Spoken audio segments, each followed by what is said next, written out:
시청자 여러분 안녕하십니까. 돈과 세상이 보이는 시간 아침경제 골든타임 박현진입니다. 안녕하십니까. 강수지입니다. 오늘도 알찬 소식들 준비했습니다.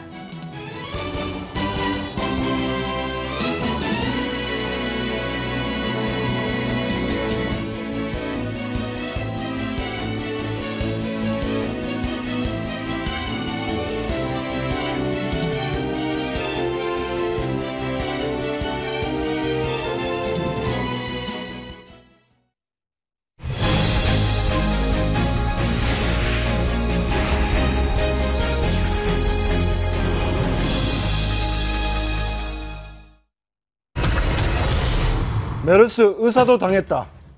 네, 메르스 감염 환자 지금 굉장히 문제가 되고 있죠. 네, 오늘, 두려움이 많이 확산이 되고 있는데요. 관련해서 강재헌 서울백병원 가정의학과 교수 그리고 정철진 경제 칼럼니스트 두 분과 먼저 말씀 나눠보도록 하겠습니다. 어서 오세요. 네, 안녕하십니까. 그렇죠. 네, 지금 메르스 감염 환자를 치료하던 의사도 예. 감염이 됐는데요. 네. 이게 도대체 어떤 병이길래 예. 다들 궁금해하고요. 이게 굉장히 생각보다는 예. 이 전염력이 강한 것 같기도 하고 어떻습니까? 예. 사실 2012년에 처음 네. 이제 중동 지역, 맨 처음 시작, 이제 사우디아라비아에서 시작이 됐는데요. 그때 시작된 그런 질병입니다. 2012년이면 얼마 안 됐네요. 얼마 안 그죠? 됐죠. 네. 그리고 주로 발생한 환자들도 그 중동 지역이고요. 네. 뭐 간혹 다른 나라 같은 경우는 거기에 여행을 갔다가 또는 다른 이유로 방문했다가 돌아왔을 때 감염된 그런 케이스들이 주로 있습니다. 네. 네, 생소한 병이긴 한데 일단 이번에 메르스로 판명이 된 의사가 네. 첫 번째 환자를 접촉했던 시점이 사실은 15일 혹은 17일로 네. 나타나면서 꽤 네. 오래전이에요. 한 2주는 된 것 같은데 네. 그렇다면 바이러스의 감염률 예상보다 굉장히 강한 것 아니냐라는 얘기가 나오고 있거든요.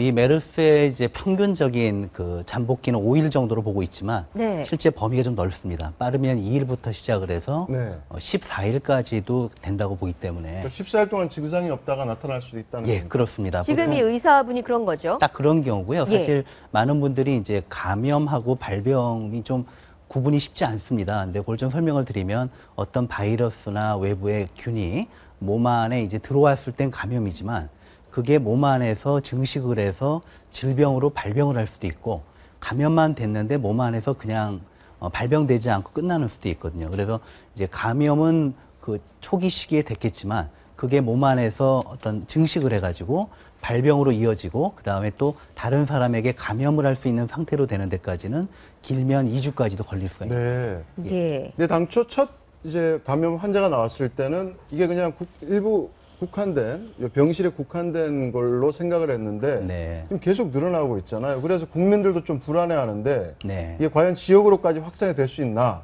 어떻게 보십니까? 그러니까 지금까지의 그 증거로 볼 때는 그런 확률은 예전에 예를 들면 사스라든지 네. 이런 것처럼 높다고는 보고 있지 않습니다. 왜냐하면은 그 국외 특히 이제 사우디아라비아나 중동 지역에서 이 질병의 발병 패턴을 보면 대개는 감염이 돼서 발병한 사람들하고 아주 밀접한 관련을 했던 사람, 예를 들어 가족이나 간병인 그리고 치료를 담당했던 의료진에 전염되는 게 국한돼 있기 때문에 네. 이 사스처럼 대중을 통해서 공공장소에서 대규모 그런 전파가 되는 것하고는 좀 다른 패턴이 아닌가 네. 생각을 하고 있습니다. 알겠습니다. 예, 백신도 없다고 하기 때문에 두려움이 좀 더 커지고 있는 것 같은데 문제는 질병관리본부가 그 네 번째 환자 있지 않습니까? 네. 딸, 세 번째 환자의 딸이 격리를 요청을 했을 때 증상이 발현되기 전에 간병을 했었고 38도 이하이기 때문에 괜찮다라고 얘기해서 이 부분 문제 많이 되고 있는데요. 온도 때문이었던 것 같습니다. 일단은 그래서 지금 바로 딸 발견되고부터 온도를 37.5도로 낮춘 것 같은데 당시만 해도 아마 이 딸의 온도가 체온이 한 38도였었고 거기를 이제 오르락 내리락 하니까 아마 보건당국에서도 여러 차례 검사를 좀 했었음에도 불구하고 아마 놓쳤던 것 같고요. 그래서 좀 더 이제 더 엄격하게 감염 의심 증세를 파악하고 있는 것 같은데 지금 나온 경우로 봤을 때 이제 잠복기가 보통 이제 박사님 5일이라고 했는데 2주도 더 훨씬 높게 잡아야 되지 않나. 예. 적어도 한 15일 이상까지는 우리가 좀 긴장을 하고 있지 않아야 생각을 좀 해서 앞으로 이 메르스의 거의 확장이 끝나는 것은 이제 2주 동안 아무 추가 환자가 발생이 되지 않았을 때가 그 마지막 신호탄이다. 상당히 오랜 기간 더 긴장하고 있어야 될 것 그렇네요. 같습니다. 예, 그렇다고 근데 보시면 처음에는 될 것 그렇게 같습니다. 크게 생각하지 않았는데 바로 네. 지금 말씀하신 이런 보건관리당국의 허술함 이런 것 때문에 또 이렇게 퍼지는 거 아니냐는 우려를 국민들은 갖고 있는 것 같아요. 예.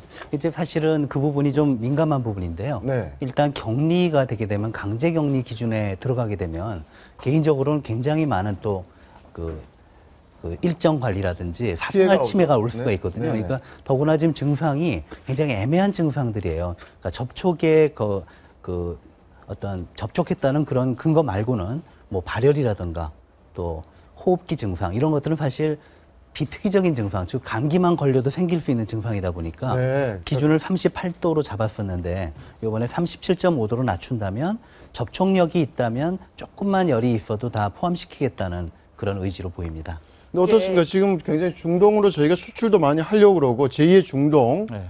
붐을 노리자 이런 얘기도 나오는데 이런 중동에 사스가 확산되면 이런 뭐 경제 전략이나 경제 진출이나 이런 부분도 차질이 있지 않을까요? 그렇죠. 이제 확산된다는 전제 조건하에 이제 2000년 들어서 가장 컸던 게 사스였는데 네. 사스 충격은 상당했었거든요. 뭐 피해액만 8조 정도 됐었고요. 경제 성장률이 아시아의 성장률이 떨어졌었던 뭐 그런 사건인데 지금까지는 이제 중동 지역에서도 크게 이제 뭐 이 사망률은 높지만 이제 확산되는 추세는 아니었기 네. 때문에 추이를 좀 봐야 될 것 같고요. 지금부터 이제 중동 진출하는 국가분들은 이제 이런 안전에 되게 만발의 준비를 해야 될 것 같습니다. 네, 알겠습니다. 오늘 말씀 고맙습니다. 감사합니다. 네. 네, 다음은 생활 속 경제 이야기, 숨어있는 경제 이것만 시간입니다. 네, 대학생과 청년층에게 생활 자금을 빌려주고 고금리 대출도 비교적 낮은 금리로 바꿔주는 대학생 청년 햇살론이 지난달부터 시행을 하고 있습니다. 그런데 이 청년 햇살론이 도박 자금으로 이용이 되고 있다고 하는데요. 허점이 어디에 있는지 짚어드립니다.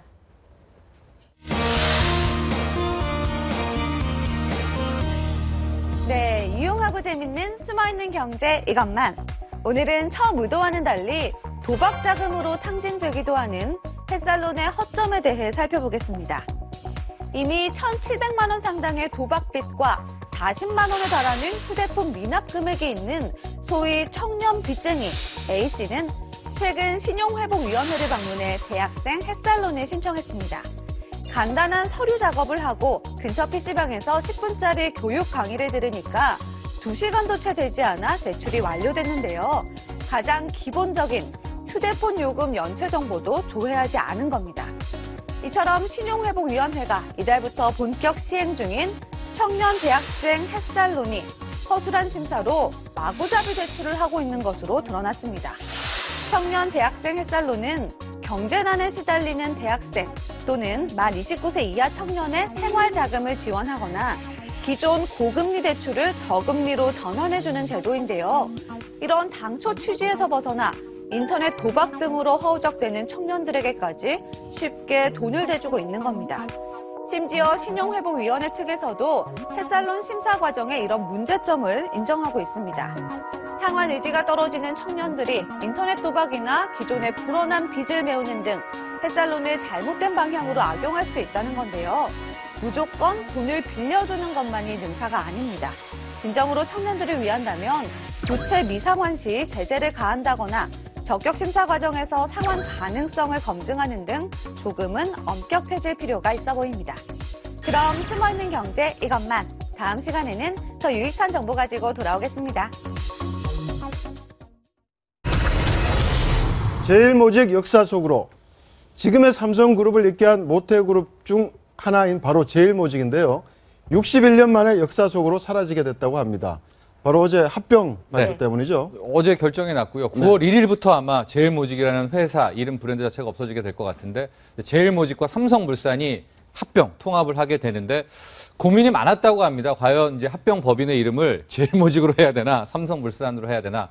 근데 이제 어쨌든 삼성그룹의 정통성 시작이 물산이었다. 그래서 삼성물산으로 정하게 됨에 따라서 이제 9월 1일 합병 통합법인이 출범할 때는 제일모직이라는 회사가 이름이 역사 속으로 이제 사라지게 되는 거죠. 어떻게 보면 이제 삼성물산도 그렇고 지금 제일모직도 그렇고 모태 기업 중에 하나인데 예. 가장 먼저 생긴 기업은 삼성물산 삼성물산. 아닙니까? 그렇죠. 네. 예. 그러니까 아무래도 삼성이라는 브랜드가 들어가니까 제일을 버린 것 같은데 제일에 대한 또 애착도 강하다면서요. 그렇습니다. 이제 창업주 고 이병철 예. 창업주 같은 경우도 예. 굉장히 애착이 강했다고 그러는데. 그러니까 이병철 회장의 3대 축이다라고 하면은 삼성물산, 제일모직이 있고 이제 제일제당 이 세 개 회사를 가지고 출범을 했었는데 되게 멋쟁이였었다는 걸로 이제 많이 알려지지 않았습니까? 네. 그래서 이 제일 모직, 되게 원단, 이 양복에 대한 또 그런 애착도 되게 커서 아마 삼성 측에서는 고민이 굉장히 많았었을 것 같습니다. 네. 네, 아무래도 삼성 상회, 삼성 물산의 뿌리인데 그때 자본금이 3만 원이었다고 하는데 네. 말씀하셨듯이 제일 모직에 대한 이병철 회장의 그 애착 또한 굉장히 많았던 것 같습니다. 이병철 회장의 기업가 정신에 나와 있는 글을 한번 보면요. 자, 제일 모직 조업 첫 해 판매고는 50만 벌, 한 벌 가격은 2만 환 이하였다. 결혼을 할 때 신부가 신랑과 신랑의 아버지에게 양복을 선물하는데 그때 선물하는 옷은 골든텍스를 사용하지 않으면 신부 측이 경멸당하는 일도 있었다. 골든텍스. 이게 지금 이제 세대들이 보면 이해가 안 가는데 네, 우리가 골든텍스라는 게 그렇게 유명했어요. 그렇죠. 왜냐하면 처음에 이제 5.16 전후에 한국은 산업이 없으니까 300산업이라고 있습니다. 밀가루, 뭐 설탕 이걸로 시작했다가 모직은 그 당시 아예 없었기 때문에 이제 이병철 회장이 마카오에서 이제 밀수입한 원단을 가지고 옷을 입고 있었는데 이제 제일 모직에서 대량 생산에 들어가겠죠. 그러면서 이제 비로소 메이드 인 코리아 복지가 탄생하는 네. 계기가 됐는데 그 대표적인 상품이 골덴텍스다. 그러니까 골든텍스가 나오기 전에는 해외에서 수입을 했다면서요? 마카오산이었었고. 네. 마카오산요? 예. 네. 그랬었고 저게 왜 기업가 정신이고 뭐 많이 논문이나 리포트도 나오냐면은 이제 원단을 만들기 시작하지 않습니까? 네. 그러면서 이병철 회장이 그 원단에 자신의 브랜드를 붙인 겁니다. 그러니까 네. 골든 텍스다라는 네이밍을 이름 붙이기를 했다는 게 저 예. 당시에부터 저걸 했다는 자체에서 되게 기업가 정신, 그러니까 하나의 이 경제적인 마인드가 있다라고 하고요. 아마 어르신들은 그 골든텍스 마크도 아실 겁니다. 요렇게 돌아가가지고 이렇게 쭉 되는 네. 그 원단 그게 마크를 있으세요? 이제 찍게 된 거죠. 그렇게 인기 네. 많았습니까? 아니 제가 굉장히 나이가 많은 줄 아시니까 그럼에도 불구하고 저희 아버지 양복에서도 항상 제가 봤었고요. 그리고 제가 지금 40대 중반에서 50대로 가고 있는데 요 연령대에 있는 분들은 골든텍스에 대한 기억이 다 있을 거예요. 그래서 옛날에 좋은 양복지는 무조건 다 골든텍스였거든요. 그리고 그 양복을 입으면 이제 그 사람은 비싼 옷을 입은 걸로 이렇게 그러니까 외산이 아니고서는 골든텍스가 최고였으니까요. 그 옛날 기억 지금 이제 뭐 여러 이야기들도 많이 나오고 있지만 아마 기억 속에 이 이름을 가지고 있는 분들은 아마 아쉬움도 조금 표현하지 않을까 싶어요. 네, 1957년 제일모직 대구 공장을 방문했던 이승만 전 대통령도 희호를 남겼다고 하는데요. 바로 예. 읍피 창생, 옷이 새로운 삶을 만든다. 예. 이런 글을 남길 정도로 뭐 여러 일화가 있었다고 합니다. 예, 바로 지금 바로 나오고 있죠. 네. 이겁니다. 오른쪽부터 이제 읽어가면 되죠. 의피 창생, 창생. 옷이 새로운 삶을 만든다. 골든텍스라는 이름도 짓고 어떤 이제까지 정말 외국에서 전량 수입하던 것을 우리 걸로 만들고 이승만 대통령도 이런 부분에 대해서 굉장히 많은 의미를 좀 부여했던 것 같아요. 그렇습니다. 이제 원단 사업이라는 게 좀 50년대 와 벌써 이제 옷을 연구한다고 옷을 판다는 게 쉽지 않은 결정일 것 같았었는데 아마 그만큼 이제 이병철 창업주 굉장히 앞서갔던 기업인이었다. 어떻습니까? 지금 어제 굉장히 많은 보도가 나왔는데요. 제일모직 삼성 물산 합병. 예. 앞으로 삼성그룹에 어떤 의미를 지니는 겁니까? 뭐 일단은 투자자 입장에서는 이제 그 회사가 참 이런 회사가 있나 싶죠. 포트폴리오가 뭐 엄청납니다. 건설, 식음료, 레저, 뭐 바이오까지 있어서 뭐 그런 쪽에 관심을 맞추셔야 되겠고요. 이제 삼성 내부 오너 일가 입장에서는 이재용 삼성전자 부회장의 이 상속 후계 구도가 한 85% 정도까지는 이제 완성이 됐다라고 봐야 될 것 같습니다. 마지막 남은 15%는 뭔가요, 그럼? 이제 지주회사로 가야 되냐, 아니면은 이제 과연 그러니까 좀 어려우면 삼성생명 밑에 삼성전자가 있는데 그걸 띄어내야 되거든요. 네. 그 작업이 이제 남은 겁니다. 이제 근데 그게 삼성생명과 그 삼성전자의 15%가 분리. 굉장히 또 어려운 작업이기도 굉장히 하고. 어려운 작업이겠죠. 네. 알겠습니다. 다음 주제 이어가겠습니다. 네, 부산 여자들이 드세서 황교안 국무총리 후보자의 임명 동의안과 인사청문 요청서가 국회에 전달됐습니다. 이제부터 황 후보자에 대한 현미경 검증이 예고되고 있는데요. 예. 이런 가운데 황교안 후보자의 과거 발언들이 주목을 받고 있습니다. 부산 여자들이 드세서 이 발언이 도마 위에 올랐는데 갑자기 왜 이 발언이 나왔습니까? 아니 지금 이제 뭐 현미경 검증이 시작됐으니까 일단 국회의원보다는 이제 국민과 언론의 실력이 더 좋죠. 그렇기 때문에 국회 청문회 하기 전에 이제 언론 청문회, 국민 청문회가 시작이 됐는데 그러니까 이제 뭐 현미경이라는 건 다 들여다보는데 과거 이제 발언했던 내용들이 속속 나오고 있는데 예, 저희가 좀 설명을 네. 드리면요. 한국기독신문의 2004년 3월 27일자 보도 중에 있습니다. 당시 부산지검의 차장검사는 황교안 지명자가 이제 기자들과 간담회를 한 겁니다. 그 자리에서 이제 부산 지역에서 뺑소니나 뭐 부인 구타 사건이 많은 이유는 술 때문이다라는 얘기를 했는데 옆에서 있던 기자가 뺑소니는 그렇다 쳐도 구타는 전부 술 때문이 아닐 것 같다라고 이야기를 했더니 황교안 내정자가 사실 부산 여자들이 드센 이유도 있다라고 이야기를 해서 그 부분이 지금 문제가 되고 있는 근데 거죠. 부산 여자들 들으면 굉장히 기분이 안 좋겠어요. 제가 볼 때는 부산 여자에 대해 안 좋은 기억이 있으신 게 아닌가 이런 생각이 좀 드는데요.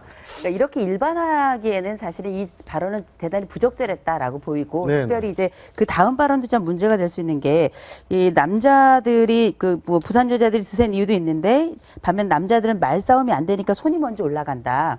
이게 사실 이렇게 법을 집행하는 사람의 입장에서 할 얘기는 아닌 것 같고요. 네. 또 특별히 이제 법무부 장관 하시면서 이제는 총리로 가시는데 혹시 말 안 듣게 되면 혹시 주먹이 올라갈까봐 그것도 살짝 걱정은 됩니다. 사실 네. 이 내용 자체가 이게 진지하게 오가는 대화 내용은 아니거든요. 그러니까 네네. 이 부분은 좀 속뜻을 좀 봐야 될 것 같은 게 일단 부산이 뭐 전국에서 뺑소니와 부인에 대한 폭행이 가장 많은 지역이다. 그랬더니 그건 다 술 때문인 것 같다라고 시작을 했다가 다른 이유를 찾다가 이제 이렇게 얘기가 나온 거였거든요. 그걸 좀 편안하게 얘기하는 과정에서 나온 거라 저는 이 부분은 좀 웃고 넘어갈 수도 있는 부분인 것 같은데 이거 외에 이제 황교안 법무부 장관 이제 총리 후보자의 가장 앞으로 청문회에서 문제가 될 건 종교적 편향성 문제가 제일 클 것 같아요. 네.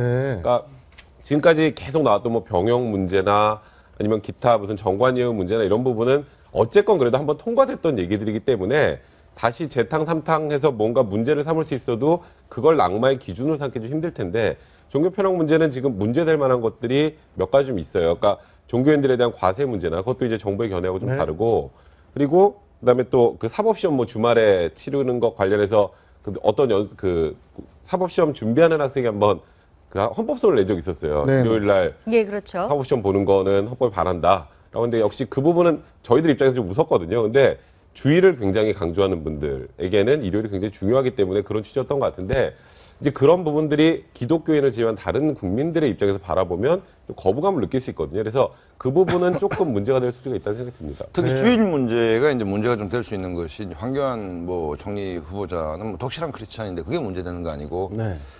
그러니까 고시도 일요일 날 치르면 안 된다라는 신념을 갖고 있지 않습니까? 네. 그럼 거꾸로 총리 재임 시에는 일요일 날 이제 주일로 쉬시겠다는 얘기인데 만약 긴급한 사태가 벌어진다든지 사고가 나면 그럼 일요일 날 일을 안 하시겠다는 얘기인지. 아, 설마 그러지 않으시겠어요? 아니 근데 그게 설마의 문제가 아니고 워낙 확고한 어떤 주일에 대한 신념을 갖고 있고 헌법재판소에서 합헌 결정 내린 문제도 그 책 속에서 이건 문제가 있다라고 본인이 말씀을 하셨기 때문에 이 문제는 사실 논란이 좀 될 수가 있습니다. 네. 그러니까 이게 과거에 그런 적이 있었어요. 황교안 이제 지금 총리 후보자가 초임 검사 시절에 주말에 이제 부장 검사가 등산을 가자고 했는데 교회를 가는 것 때문에 등산을 안 가셨던 적도 있을 정도로 주일에 대한 신념이 네. 굉장히 강한 분이거든요. 그런 네. 부분이 조금은 문제가 될 소지가 있죠. 어제 또 재산 내역이 공개가 됐지 않습니까? 네. 그 관련해서 뭐 과연 기부금을 냈느냐 그런 부분도 지금 논란이 되고 있고요. 봤더니 어떻습니까? 지금 그 수임료로 한 10억 넘게 받았는데 실제 기부금 낸 것은 1억 3천. 1억 1억 3천만 3천인가요? 예. 그 전체 굉장히 좀 포션이 작은데 비율이 일단 이제 시작이 이제 나와서 법무법인 태평양에 일하면서 15개월 동안 16억을 받았었죠. 이제 법무부 장관 청문회 당시입니다. 이게 한 달에 1억씩 받으니까 이제 당시에 이제 야당 의원에서 어떻게 할 겁니까? 기부하는 게 어떻습니까? 하다가 이제 하겠습니다라고 한 겁니다. 그렇죠. 근데 그때 네. 당시에 재산이 한 25억 정도였고 이번에 올 초에 신고한 게 한 22억이니까 3억이 빈 겁니다. 분명히 네. 줄은 거예요.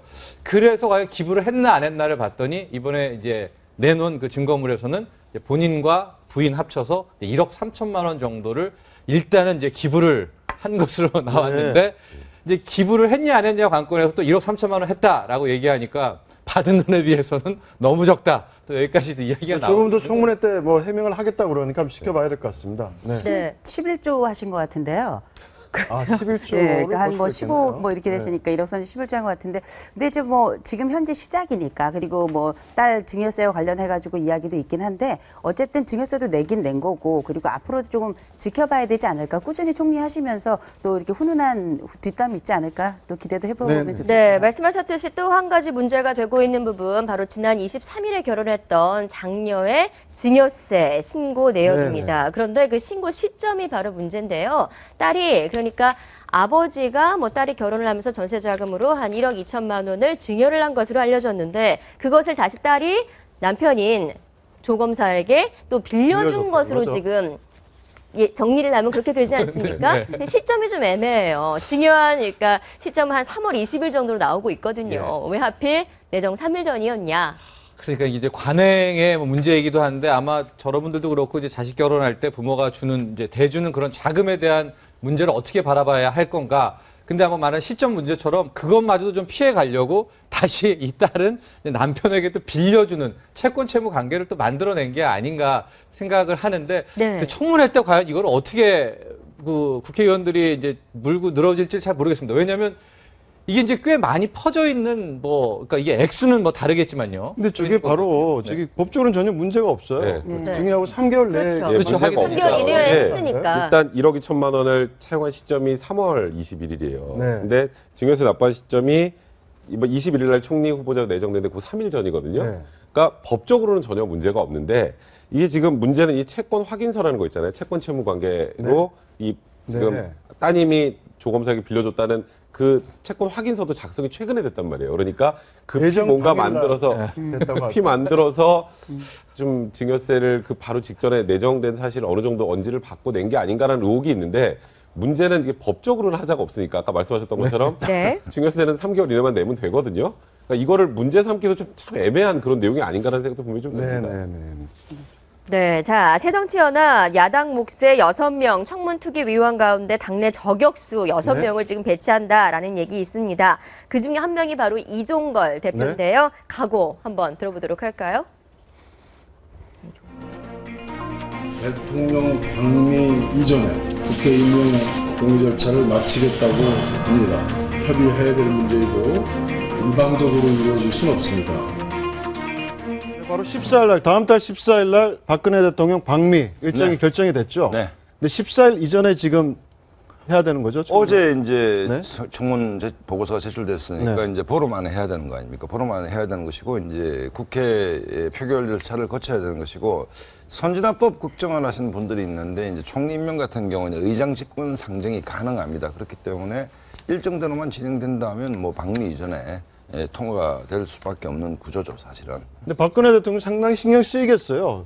나라를 비울 때, 한국을 비우기 전에 반드시 총리가 좀 인준이 됐으면 하는 바람이 있을 것 그렇죠. 같습니다. 남미 순방 네. 중에 이제 총리가 이제 사퇴를 했지 않습니까? 사퇴해서 총리 없는 상태가 되었는데 또 방미를 하는데 이번 방미가 굉장히 중요합니다. 지금 외교적으로는 한국이 고립된다는 얘기가 있는 와중에 방미에서 큰 성과를 내야 되는데 국내에서 또 어수선하면 만약에 뭐 청와대로서는 상상하기 싫은 얘기겠지만 낙마했다. 미국 순방 중에.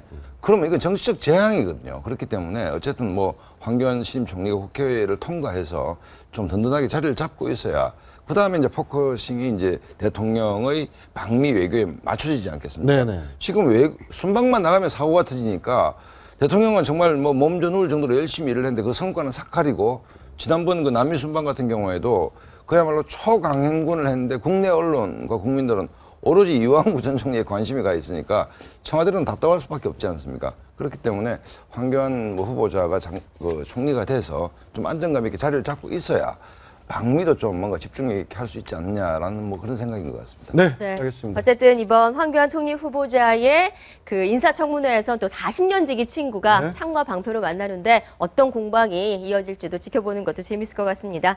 네, 다음 주제 이어갈게요. 불똥맞은 백세주. 네, 백소 파문 현재 가라앉지 않고 있습니다.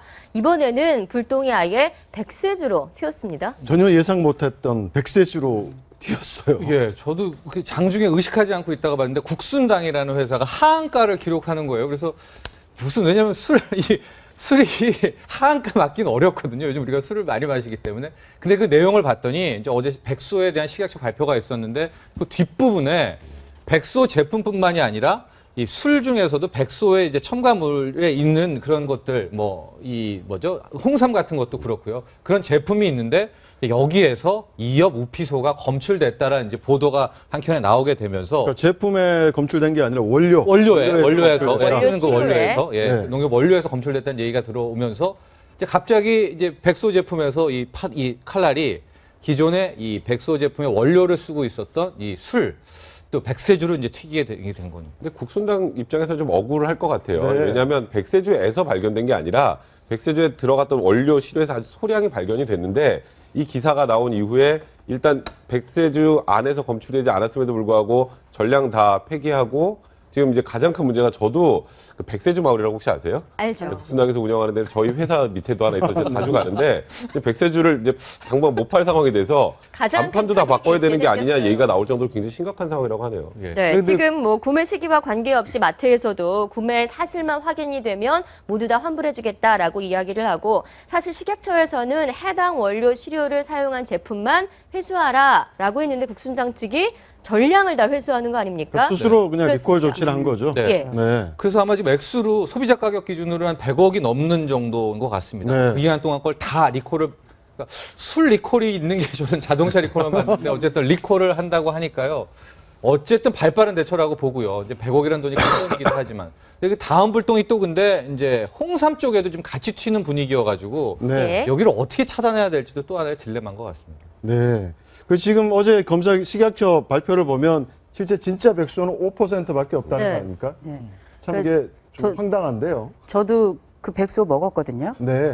저도 그 이오부피소 이야기 나왔을 때 내가 먹은 그건 괜찮은가 싶었는데 아마 안 괜찮을 게 분명합니다. 분명한데 근데 어떻게 보면 지금 이제 5%밖에는 100%가 100%가 들어간 건 5%밖에 없다. 그리고 나머지 것도 사실은 그 진짜 여부를 알 수가 없는 게 미세한 가루로 가르면 그 안쪽에 DNA가 파괴가 되면서 실질적으로 이게 어느 정도 들어갔는지 어느 정도 영향을 미치는지에 대해서 파악할 수 없다고 하니까 그 부분에 대해서 불안은 여전히 남아있긴 한데 국순당 관련해서는 제가 볼 때는 조치를 잘한 게 아닌가 이런 생각이 들어요.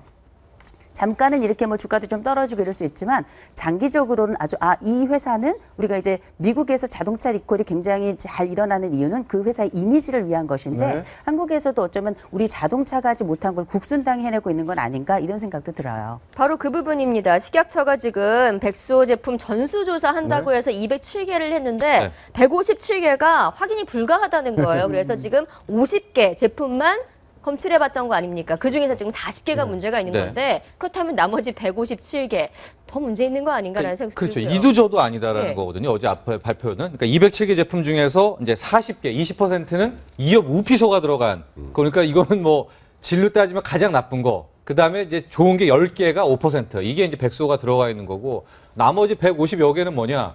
모르겠다는 거예요. 그러니까 이거는 이엽 우피소도 아니고 백소도 아닌 가루가 검출 불능인데 엄밀히 네. 정확히 모르겠다. 말하면 네. 모르겠다라는 거니까 야 이렇게 되면 소비자들은 도대체 아마 뭐- 상당 부분은 다 이 모르겠다를 먹은 거 아닙니까? 그렇죠. 비싼 돈 이게 주고. 불안하실 거예요. 네. 근데 이렇게 건강식품 당초 이 백수 이 문제가 이렇게까지 번질지는 예상을 못 했잖아요. 근데 이렇게 건강식품 전반으로까지 번진 거 네. 왜 이렇게 커진 겁니까? 아마 이게 이제 우리가 너무나 건강식품에 대한 그 원료나 이런 부분을 좀 또 한때 안이하게 생각한 게 아닌가 하고 백수가 나왔을 때 당시에 많은 전문가들이 또 너무 좋다고 하니까 일단은 거기에 굉장히 취할 수밖에 없었던 것 같습니다. 그렇죠. 이제 홈쇼핑에서 쇼닥터라고 보통 그러죠. 이제 나와서 의사이면서 상품을 판매하는 이제 이런 그러니까 우리가 흔히 의사라고 하는 신뢰를 가질 수 있을 만한 직업군에 있는 분들이 나와서 홈쇼핑이라고 하는 다수 대중을 향한 그 방송에서 어마어마하게 방송을 했고, 그다음에 굉장히 긍정적인 측면을 많이 이야기하고, 마침 지금 고령화 사회를 가면서 항노화에 대한 관련이 네. 관심이 늘어나면서 엄청나게 심지어 저도 먹었으니까요. 그러면서 사실상 그 사람들은 믿고 먹었던 게 예. 그 작건 크건 간에 이제 위기로 다가오니까 그게 굉장히 힘들고 어려운 부분이 된 거죠. 네, 네. 건강기능식품이 정말 불티나게 팔리고 있는데 의약품이 아니다 보니까 정말 어떤 과학적인 네. 입증이나 검증은 되지 않고 있는 것 같습니다. 네, 다음 주제 이어가겠습니다. 예, 몇 살부터 노인일까? 요새 꽃보다 할배라는 모 방송 프로그램에서 볼 수 있듯이 60대, 70대 이제도 뭐 젊은 층 못지않은 활력과 아주 그렇죠. 왕성함을 드러내고 있는데요. 그런데 바로 대한노인회 예. 이제 좀 올리자 노인 네. 기준. 65세는 너무 낮다. 이게 이제 보통 뭐 이게 참 좀 높게 평가하는 게 대한노인회를 보통 이익 집단화, 개천 네. 연령별로 되면 어쨌든 조금이라도 정부 돈을 받아가려고 하는데 좀 자발적으로 정부 재정에 대한 부담을 줄여주겠다는 네네. 어떤 취지로 했기 때문에 정말 우리 사회, 우리나라의 어르신들이 정말 존경받을 만하다.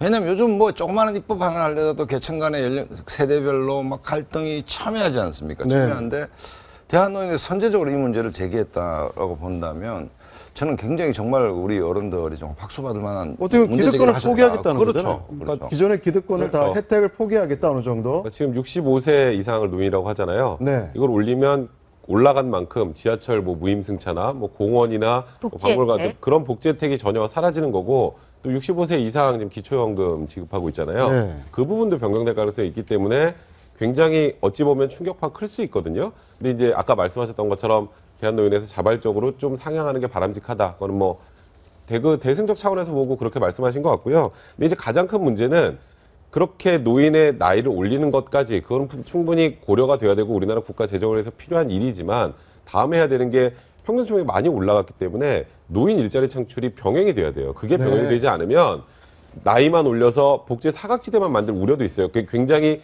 훌륭한 생각이시긴 하지만 이 생각대로만 하고 일자리 창출이 해결이 되지 않으면 더 큰 문제가 야기될 수 있기 때문에 두 가지를 투 트랙으로 맞춰 생각하는 게 필요하지 않을까 생각이 듭니다. 지금 이제 이게 만약에 70세로 올라가게 되면 기초연금 수령을 못 받는 분이 100만 명이고요. 예. 그 기초연금에다가 장기 요양보험까지 포함한 170만 명이 그 혜택을 못 받게 되고요. 네네. 거기다가 지금 우리가 흔히 공적연금 이야기하는 그 국민연금 포함하는 공적연금 해당 대상자들이 어마어마하게 탈락을 하게 되는데 문제는 뭐냐면 우리나라 사람들이 지금 퇴직 연령이 50세 미만이라는 겁니다. 예. 네. 그러면 거의 한 15년에서 20년 세월이 완전히 가운데가 붕 뜨게 되는 예. 거예요. 이게 완전히 경제 빈곤 싱크홀이 돼버립니다. 그러니까 네. 이게 장기적으로 나이를 올려가는 과정은 굉장히 중요하고 앞으로도 필요한 부분이긴 하지만 아직까지 우리가 알고 있는 경제 노인 빈곤율이 지금 현재 49.6%를 그 OECD 국가 중에 최고인데 이건 상대적 빈곤율이고요. 절대 빈곤율은 지금 38%라서 사실 절대 빈곤율이 훨씬 더 중요한 거거든요. 네네. 아예 가난한 분들, 꼼짝달싹 못하는 분들이 38%인데 이렇게 높은 빈곤율을 가지고 있는 상황에서 노인이 받을 혜택을 가지고 있는 연령대를 높인다는 거는 굉장히 오랜 숙고와 또 많은 배려가 필요하지 않을까 싶어요. 근데 정부도 좀 당황해야 하는 것 같아요. 그렇습니다. 예, 논의를 시작하겠다고 하는데 좀 네. 당황하는 기색이 보입니다. 네. 그간의 대한노인회가 어쨌든 노인의 이익 단체긴 한데 날을 많이 세웠었거든요. 정부에 대해서. 네. 근데 대한노인회 스스로가 65세를 기준을 좀 올려야 된다고 발표를 하니까 정부도 굉장히 당황스럽게 여기 생각하고 있는 것 같은데 제 생각으로는 전체 기준을 다 바꾸기보다는 좀 한 건 한 걸로 좀 가야 되는 게 좋지 않나. 이제 지금 가장 화두가 되고 있는 게 일단은 지하철 부분 아니겠습니까? 네, 한 해 연간 1,300억. 연간 1,300억이고 네. 지금 양대 지하철 회사의 적자의 실은 이제 60% 정도가 이제 바로 이 65세 이상 어르신들의 네. 무임승차 부분이기도 해서 이로부터 먼저 건드린다든가 아니면은 이건 두고 기초연금 부분이라도 먼저 시작을 해본다든가 아니면은 국립공원들의 그 입장 요금을 한번 한 67세로 옮긴다든가 이런 식의 이제 점진적으로 이 접근을 하는 게 어떨까? 이걸 갑자기 모든 이제 입법화해서 65세라는 어르신을 70세로 기준을 바꾼다 이렇게 될 경우에는 충격도 만만치가 않고 네. 이것도 굉장히 힘들어 보인다 이렇게 생각합니다. 네, 대한노인회에서 만장일치로 결정을 하긴 했지만 일반 노인분들도 반발도 만만치 네. 않을 것 같은데 일단은 노인 인구가 재정 예산이 감당하기 힘들 만큼 굉장히 빠르게 늘고 있기 때문이 가장 큰 이유가 아니겠습니까? 저희가 보면 노인 인구 증가 추이 2040년이 되면 전체 인구의 한 32%를 차지하게 된다라고 지금 전망이 되고 있습니다. 그러니까 32%면 정말 4명 중에 1명을 넘어서는 거죠. 네. 그렇죠. 세 명 중에 한 명. 서울시 같은 세 경우는 명 중에 한 지난 명이네. 4월 달에 이제 15세 이상 된 유소년 인구보다 노인구가 많아졌어요. 네. 그러니까 그거는 이제 앞으로 이 연령과 관련된 고령화 관련된 이야기들이 어마어마하게 계속 나오게 될 텐데 지금 전국에 650만 정도의 65세 이상 되신 어르신들이 있는데 문제는 뭐냐? 이분들이 많다 적다의 문제가 아니라 이분들을 지원할 사회적 서비스가 구성이 되어야지만 가능하다는 거죠. 이게 65세라는 나이가 원래 19세기에 비스마르크가 네. 그때 처음에 이제 독일에서 노령연금 만들면서 처음 설정한 나이가 65세였으니까. 1910년대였다고 합니다. 그러니까 예, 어마어마하게 이게 세월이 많이 흘렀기 때문에 상향은 돼야 되긴 하지만 그 노인 인구가 늘어난다고 해서 이게 부담만으로 느껴질 게 아니라 이 부담이라고 느껴지는 어르신들이 갖고 있는 현실적 고통도 충분히 가만히 돼야 된다는 거죠. 네, 예. 알겠습니다. 다음 주제 이어가겠습니다. 형님 살려주십시오. 정청래 새정치연합 최고위원 막말한 혐의로 당직 자격 1년 정지라는 중징계를 받았습니다. 예. 정책위원 심판원 결정을 앞두고 이종걸 원내대표에게 살려달라 이런 내용의 문자 메시지를 보내기도 했다고 하는데 그만큼 절박했지만 결국 받아들여지지 않은 것 같아요. 살려주셨죠. 살려주신 네, 겁니까? 왜냐하면 내년 4월 이제 총선에 이제 당 공천 신청이 가능하냐 안 가능하냐 하니까 정치 생명을 걸려 있지 않습니까? 지금 살려달라는 것은 정치 생명, 정치적으로 살려달라는 얘기입니다. 사람을 죽인 일은 아니니까. 그런데 이제 그 당직 자격 정지 1년이라는 것은 당원에 대한 권리가 살아있기 때문에 제가 봤을 때 윤리심판원에서 정치적 생명을 살려줬다. 그러니까 살려주십시오 하니까 살려줬다. 뭐 이렇게 보는 게 예. 객관적으로 좀 정확하지 않나 이렇게 일단 나갈 순 있으니까 살려준 건 맞는데 악영향, 불이익은 있을 것 같긴 해요.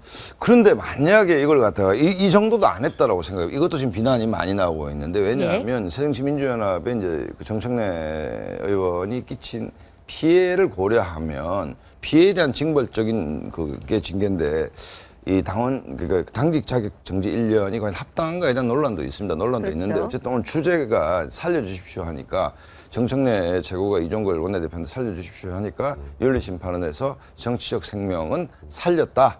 뭐 그러니까 살려달라 해서 살려줬다. 뭐 이렇게 보는 게 정확할 것 근데 같아요. 당내에서도 지금 이게 약하다 강하다 지금 논란이 많잖아요. 네. 그나마 이 정도 나와서 논란이 이 정도로 적은 거고요. 제가 보기에 경고에 그쳤거나 아니면 당원 자격 정지 같은 아주 중징계까지 갔으면 그랬으면 이 논란은 훨씬 커졌을 거예요. 그래서 아까 박성원 소장님 말씀하셨지만 정말 이 윤리심판원에서 최초에 그런 얘기를 했거든요.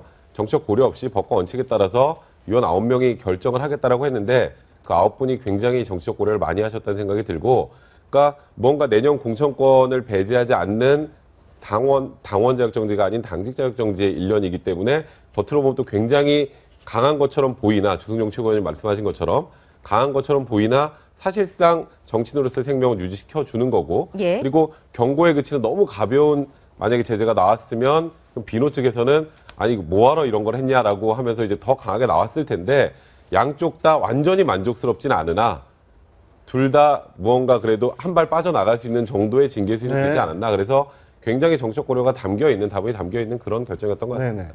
네, 지금 9명의 윤리심판위원들이 무기명 투표를 했는데 당내에서도 징계 수위가 좀 약한 거 아니냐 이런 의견들이 터져나오고 있죠. 심판원 간사인 민홍철 의원의 발언 한번 들어보시겠습니다. 당의 심대한 신뢰 실추 또 국민들의 신뢰를 실추시킨 것은 맞다라는 전제하에 경고로서는 좀 약하지 않느냐. 근데 정작 막말을 들은 주승용 최고위원은 당사자. 또 당사자잖아요. 예. 또 너무 강한 것 같다. 그렇게 얘기를 했어요. 선처를 좀 부탁했죠. 아니요, 부탁하고. 이게 뭐 이 표현이適당한지 모르겠지만 가해자와 피해자인데 주승용 최고 입장에서는 뭐 이런 차원에서 뭐 공갈이라기 때문에 최고위원을 사퇴한 게 아니고 4.29 재보선 선거의 패배에 대한 책임을 지고 최고위원직을 사퇴한 것이기 때문에 뭐 이런 논란이 뭐 주승용 최고 입장에서 확산되는 게 본인한테도 그러니까 본질의 문제가 아니지 않습니까? 네네. 정청래 의원의 막말이 본질이 아니고 4.29 재보선을 참패를 했고 그다음에 지도부로 사퇴를 한 문제인데 자꾸 정청래 의원의 이 말에 가려져서 본질이 자꾸 좀 관심이 엉뚱한 데로 가는 문제에 대한 부담이 주승용 최고한테도 좀 있다라고 근데 봅니다. 공천 신청은 할 수 있지만, 네, 네. 근데 현실적으로 어렵다는 얘기가 많이 나오고 있잖아요. 글쎄요, 지금 어떻게 야당의 보세요? 혁신위가 뭐 어떤 공천하는 말이 날지는 모르겠지만 이른바 친노라든지 뭐 지난번 그 당내 경선에서도 정청래 최고가 뭐 당원들, 대의원들 표를 가지고 최고위원이 된 게 아니거든요. 네네. 지지도 갖고 됐기 때문에 저는 오히려 이렇게 막 그 당직자 자격 정지가 되면 지지도는 좀 더 높아지지 않겠나 이런 생각도 듭니다. 아, 그렇습니까? 네, 알겠습니다. 네, 다음 주제 이어가겠습니다. 네, 최고위의 출석 정지는 출석 정지. 아닌데 네. 어쨌든 최고위원으로서의 역할은 할 수가 없는 거니까 뭐 총선에 공천권 같은 거는 당연히 행사를 못하는 그렇죠. 거고요.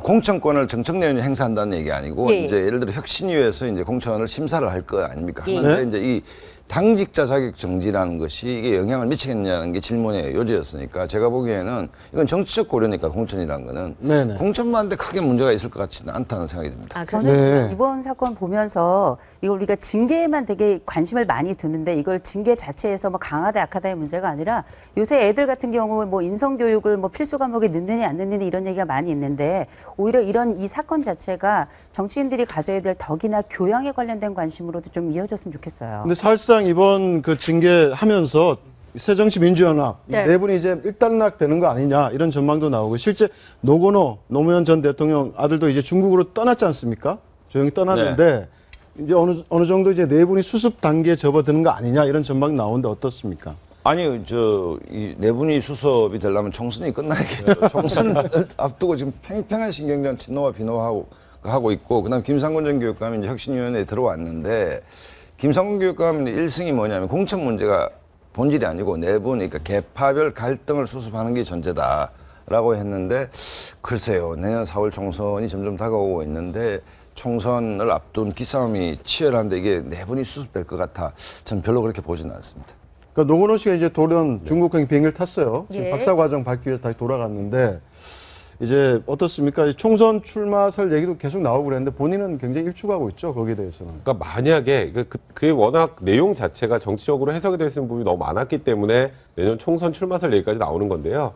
만약에 정말 그걸 염두에 두고 그런 발언을 했다면 그건 정말 더 부적절한 내용이라는 생각이 들고 그냥 아버지를 잃은 아들의 그 울컥한 심정을 토로한 정도, 그게 물론 적절하다 적절하지 않다는 변론으로 하고라도 그랬다면 어느 정도 이해가 가능하지만 그 이후에 만약에 총선 출마를 염두에 뒀다면 굉장히 부적절한 것 같고 아까 말씀하셨던 것처럼 지금 당내 분란이 노건호 씨 출국하고 정청래 최고위원 징계 결정하고 하니까 어느 정도 봉합되는 것처럼 본다고 하실 분들도 있겠지만 제 개인적인 생각은 노건호 씨가 불을 지펴놓고 가셨지 불을 끄고 가시진 않았던 것 같아요. 네. 네. 어제 또 하루 종일 회자됐던 것 중에 하나가 이 노무현 정부 청와대 네. 정책실장을 지냈던 김병준 국민대 교수가 어느 매체에 한 기고를 한 네. 글이었습니다. 인터뷰를 한 글이었는데요. 저희와도 직접 인터뷰를 나눴습니다. 어떤 말을 하고 있는지 한번 들어보시죠. 일종의 그 가슴 속에 있는 이야기를 털어놓은 건데 그건 뭐 정치적인 해석이나 공격하는 것도 그렇고 그게 왜 필요하냐라는 생각을 제가 가지고 있습니다. 누구를 원망하고 누구를 공격하고 해가지고 풀릴 문제가 아니라는 것이 들어있습니다. 현재의 그 지도부나 중심이 된 사람들이 그런 새로운 가치나 새로운 비전이나 새로운 전략을 만들어내지 못하다 보니까 친노라는 말이 계속 떠돌게 되고 아무리 부정을 해도 과거에 연에 입각한 그 정치가 자꾸 이루어지게 되고 밖으로부터는 친노 패권주의라는 그 말을 듣는 겁니다. 저도 좋다는 생각을 가지고 있습니다. 이기는 정당을 만들겠다, 이기자. 그런데 저는요, 큰 지도자가 되겠다고 하는 사람은 굳이 이길 필요가 없습니다. 네, 저건 저희가 전화 인터뷰한 내용이고요. 혹시 예. 기고문을 보게 되면 보셨습니까? 예, 봤습니다. 좀 약간의 감동적인 대목도 있는데.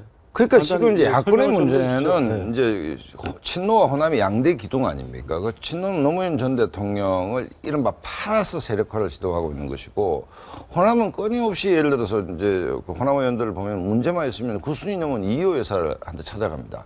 그리고 이호 여사께서 이렇게 말씀하셨다는 그게 마치 무슨 기준처럼 그렇게 얘기하는데 정말 DJ와 노무현을 넘어서지 않고 야권의 미래는 없는 것이죠. 아무리 그렇지만 어제도 잠시 말씀드렸지만 참여정부 문제에 대해서 건전한 건강한 비판과 논쟁은 원천적으로 봉쇄를 한다면 극복과 지향이 안 되는 거 아니겠습니까? 네네. 그렇다고 본다면 야권은 DJ와 노무현을 내용적으로 극복하지 않고서는 야권의 미래는 단정적으로 말하면 없다라고 저는 봅니다. 그렇기 때문에 김병준 교수의 얘기는 아주 뭐 적확하고 적절한 문제 제기다 이렇게 봅니다. 근데 기고문을 보면 3년 전부터 이제 추도식을 가지 않았다고 네. 하는데 바로 그 이유가 그 추도식 일종의 정치판이 됐다. 정치판이 되어버렸다. 예, 그런 얘기를 했죠. 네. 화장장에서 그 화장을 할 때 앞자리로 앞다투어서 끼어들던 정치인들, 그들이 다시 봉하마을을 지금 네네. 정치판으로 만들고 있다라고 따끔한 지적을 했습니다. 그렇죠. 지금 야권 내 주도권 논란이 친노와 비노 간에 있는데 6조기 추도식은 어떻게 봐도 정치 집회죠, 이게. 이걸 그냥 추모식, 그 다음에 제삿날이라고 보기에는 너무 뭐 정치적인 색채가 강하고 거기에 이제 불을 질른 게 이제 노건호 씨의 추도사였는데 어쨌든 뭐 김병준 교수의 말은 야권 지도부가 좀 굉장히 귀담아 들어야 될 대목이 아닌가 생각합니다. 노무현 전 대통령 추도식에 참석했다가 이제 물셀에 공변을 당하고 있던 김무성 새누리당 대표는 바로 노건호 씨 발언에 대해서 일철 반응을 하지 않고 있습니다. 뭐 기자들이 질문을 해도 일체 말하지 않겠다는 말만 반복하고 있는데요. 그렇죠. 그게 네. 뭐 김무성 대표가 지금 대통합 행보를 하고 있는데 저기에 대해서 노건호 씨 발언에 대해서 뭐 한번 새겨봐야 될 게 노무현과 김무성은 정치적 뿌리가 같습니다. 김영삼 전 대통령의 뿌리 아래서 같이 정치를 시작한 분들이고 노건호 씨 발언에 대해서 김무성 대표가 뭐 일일이 대꾸한다는 것 자체가 지금 현재 김무성 대표의 뭐 정치적 그릇이나 통합 행보에 어울리지 않는 일이기 때문에 저걸 대꾸하지 않는 것은 뭐 난 아주 잘한 정치적 판단이다 이렇게 봅니다. 그건 뭐 김무성 대표 입장에서 당연히 아무 말도 안 하시는 게 최상인 것 같고요. 지금 여기서 그게 부적절했다라고 하면 또 그거 가지고 논란이 일어나게 되기 때문에 말씀하셨던 것처럼 통합 행보를 하는 과정에서 생긴 이런 일들을 가지고 하나하나 대응하는 건 안 하는 게 맞는데 이제 반대로 문재인 대표는 무언가 얘기를 하셔야 되는데 문재인 대표가 아무 말씀도 안 하시는 게 좀 저는 제일 문제라는 생각이 들어요. 그러니까 똑같은 침묵이지만 문재인 대표 같은 경우에 어쨌건 이번 그 노건호 씨의 추도사나 그날 기록의 새정치민주연합 의원들 나오면서 물셀에 욕설을 들었던 것과 관련해서 무언가에 대한 멘트를 내놓으셔야 되거든요. 왜냐하면 문재인 대표가 친노의 수장에 그칠 게 아니라 새정치민주연합의 대표, 길게 뭐 대권까지 네. 생각을 하면 통합의 정치를 하셔야 되는데 이런 부분에 대해서 한마디를 못 하신다는 게 물론 못 하신 이유는 분명히 있겠죠. 뭐 노무현 대통령의 아들이 이런 얘기를 한 거를 만약에 뭐 적절하지 않았다고 하면 또 친노 내부에서 또 공격을 받을 거기 때문에 굉장히 입장이 난처하실 수는 있지만 그래도 정말 길게 대권까지 생각하시는 분이라면 그에 대한 언급 정도는 좀 있어야 되지 않을까라는 생각이 듭니다. 네, 김무성 대표는 광폭 행보를 보이고 있습니다. 어제는 경북 구미를 찾아서 박정희 전 대통령의 생가도 방문하고 또 노 전 대통령을 치켜 세우는 발언을 하기도 했죠. 직접 한번 들어보시죠.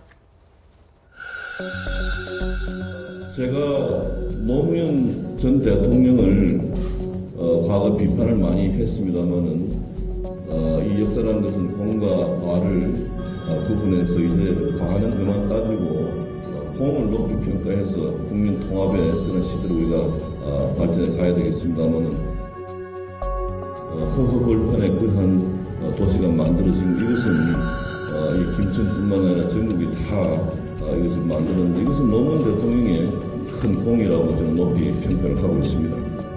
예, 노건호 씨의 비판은 오히려 칭찬으로 맞받은 셈인데 아니, 노건호 이 정치적 셈법이 뭡니까? 셈법이라기보다는 아까 김병준 교수가 좋은 얘기를 하신 게 큰 지도자가 되려면 작은 전투에서 질 수 있어야 된다 얘기를 네. 했지 않습니까? 그러니까 김무성 대표가 어떤 강연에서 대권 하느님이 주시는 거다 뭐 이런 말씀도 하셨는데 전체적으로 좀 비워져 있고 작은 국민의 일일비하지 않으면서도 자기가 생각했던 비전을 향해서 그냥 뚜벅뚜벅 가다 보면 뭐 대통령이 될 수도 있고 아닐 수도 있는 문제인데 확실히 김무성 대표가 요즘 전체적으로는 좀 많이 좀 비워져 있는 상태에서 큰 길을 좀 가고 있다 이렇게 보고 봐집니다. 네. 네. 새정치민주연합 입장에서는 조금 좀 뭐 속이 상하기도 할 것 같습니다. 좀 셈이 날 것 같기도 하고 저런 발언에 대해서 왜 저런 발언을 할까 그런 의도에 대해서요. 네, 오늘 말씀 여기까지 듣도록 하겠습니다. 고맙습니다. 감사합니다. 고맙습니다.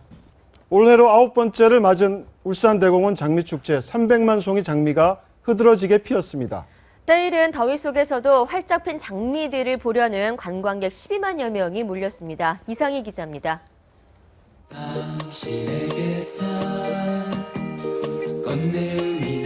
뜨거운 햇살 아래 사랑과 열정을 상징하는 장미 300만 송이가 흐드러지게 피었습니다. 시민들은 형형색색 자태를 뽐내는 장미들 속으로 흠뻑 빠져듭니다. 코를 바짝 대고 진한 꽃내음을 맡아보는 어린이들. 가시에 찔릴까 조심스레 꽃송이를 만져봅니다. 축제에 전시된 장미는 모두 200여 종. 마음에 드는 장미에 대한 설명을 수첩 속에 빼곡히 담아 적습니다. 평소에 꽃을 좋아하는데 여기 와보니까 다양한 장미꽃을 봐서 좋았고 공부에 도움이 됐어요. 때일은 폭염특보가 내려졌지만 울산 대공원은 카메라에 자신들의 모습을 담는 친구와 연인들, 가족들로 가득 찼습니다. 거제에서 장미꽃 축제한다는 거 알고 왔는데 너무 좋고요. 평소에 꽃을 좋아하는데 실컷 볼 수 있는 것 같고 아이들과 함께 할 수 있어서 너무 좋습니다. 지난 연휴 사흘 동안 울산 대공원 장미축제를 방문한 시민들은 모두 12만 7천여 명. 지역 예술단체들이 마련한 무대 등도 함께 펼쳐지는 장미축제는 이번 주말까지 계속됩니다. 채널A 뉴스 이상희입니다. 네, 지금까지 아침 경제 골든타임이었습니다. 고맙습니다.